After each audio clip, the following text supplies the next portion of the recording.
নমস্কার আমার প্রিয় বন্ধুরা, মৈত্রী ব্লগ থেকে তোমাদের সবাইকে স্বাগত জানাচ্ছি। আজকে আমি তোমাদের কাছে নিয়ে এসেছি রাঙা আলুর রস বড়া। রাঙা আলুর রস বড়া কিভাবে আমি করছি তোমরা নিশ্চয়ই ভিডিওটা প্রথম থেকে শেষ অবধি দেখবে। ভিডিওটা ভালো লাগলে নিশ্চয়ই তোমরা লাইক শেয়ার সাবস্ক্রাইব করতে ভুলবে না।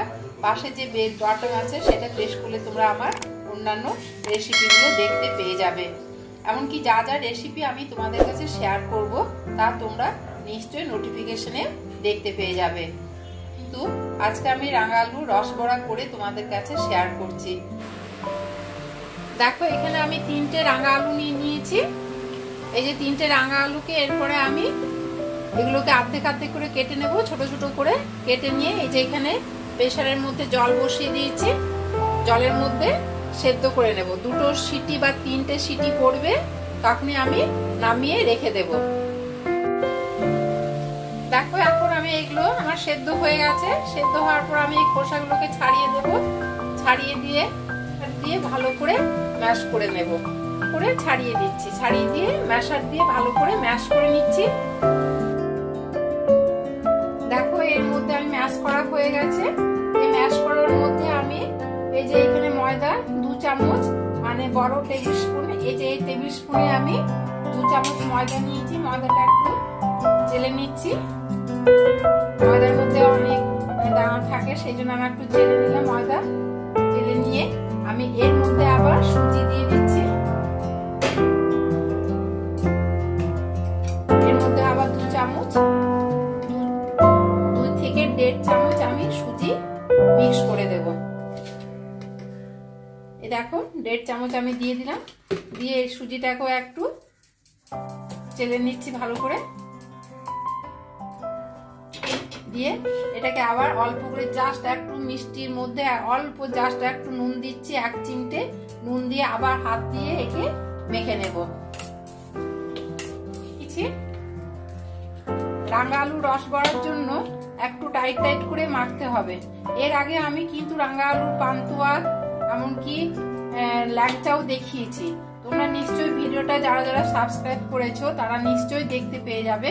যারা এখনো সাবস্ক্রাইব করোনি তারা করলে দেখতে পেয়ে যাবে। এই যে আমার মাখা হয়ে গেছে।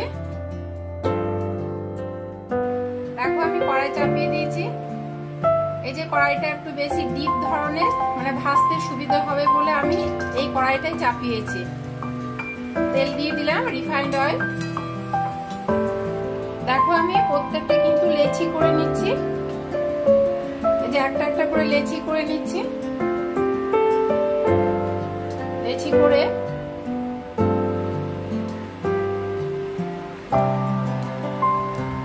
প্রত্যেকটা লেচি করে নিচ্ছি আমি এমনি করে। দেখো লেচিগুলো কিন্তু আমার কাটা হয়ে গেছে। এই লেচিগুলোকে আমি এবারে এই যে একটা করে খোলা তৈরি করছি। খোলার মধ্যে এই যে কিশমিশ এখানে রাখা আছে, কিশমিশ আমি দিয়ে দেব। কিশমিশ দিয়ে মুড়ে দিচ্ছি। মুড়ে দিয়ে ভালো করে গোল গোল করে দিচ্ছি।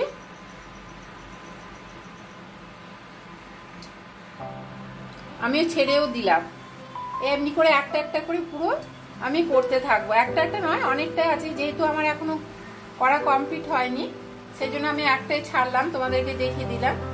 যে একটা বা 2টো করে কিশমিশ দিয়ে দিলে খেতে কিন্তু খুব ভালো লাগবে।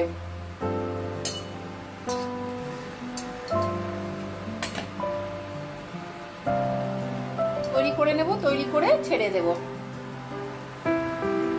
পাহাড়টা কিন্তু খুব কম করে দিয়েছি। তোমরা গ্যাসে যখন করবে তখন কিন্তু প্রথমে পাহাড়টাকে বেশি দিয়ে তেলটা গরম করে নেবে, তারপরে পাহাড়টাকে কম করে করবে। কারণ পাহাড়টাকে কম করে করলে কি হবে, ভেতরটা কাঁচা অবস্থাটা থাকবে না। ভেতরটা মানে এই যে ভাজা শুরু করেছি ভাজা হয়ে যাবে, নইলে অনেক সময় থাকে কাঁচা কাঁচা থাকে। তাই পাহাড়টাকে আমি একদম কম করে লো টু মিডিয়াম হিটের মধ্যে রেখেছি। তেলটা আগে গরম করে নিয়েছি, এরপরে আমি পাহাড়টাকে কম করে ভেজে নিচ্ছি। দেখো এই দুটো কিন্তু ভাজা ভাজা হয়ে গেছে। এরপর আমি নামিয়ে রাখছি। এরপরে যেগুলো আমার করা তৈরি হয়ে গেছে সেগুলো আমি ছেড়ে দিচ্ছি।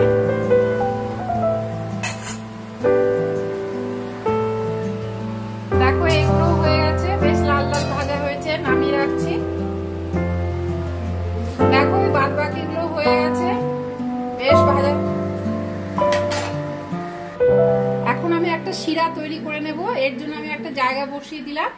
এই জায়গার মধ্যে আমি 1 কাপ জল দিচ্ছি। জল দিয়ে আমি এর মধ্যে আবার 1 কাপ চিনিও দিয়ে দেব।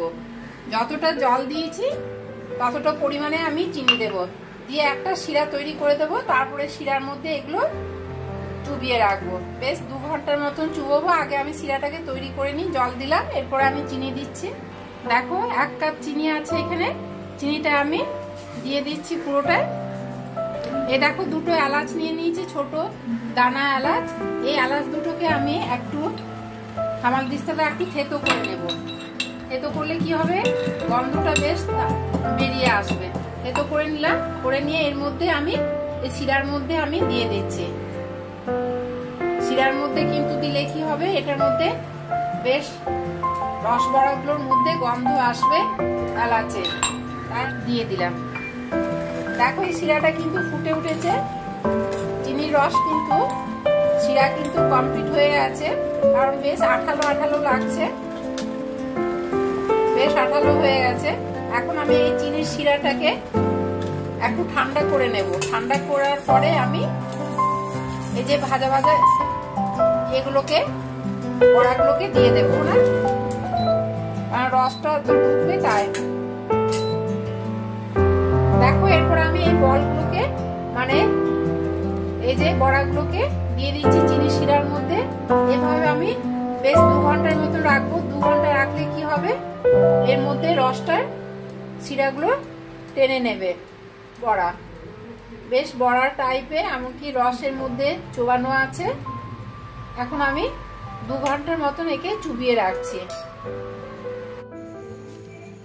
দেখো আমার রাঙা আলুর রস বড়া কিন্তু কমপ্লিট হয়ে গেছে। তোমাদেরকে আমি বলেছিলাম 2 ঘন্টা লাগবে, কিন্তু এখানে আমার 2 থেকে 2.5 ঘন্টা লেগেছে। বেশ রসের মধ্যে চুবিয়ে রেখেছিলাম, এমনকি দেখো একদম পুরো নরম হয়ে গেছে। নরম হয়ে নিয়ে এই দেখো কত সুন্দর রসগুলো ঢুকে গেছে ভেতরে। বেশ সুন্দর নরম নরম হয়েছে, ভুলবে না। পাশে যে বেল বাটন আছে সেটা প্রেস করলে তোমরা আমার অন্যান্য রেসিপিগুলো দেখতে পেয়ে যাবে। আজকে এই পর্যন্ত। পরের রেসিপি নিয়ে তোমাদের কাছে আবার ফিরে আসবো। তোমরা ভালো থেকো, সুস্থ থেকো। বাই।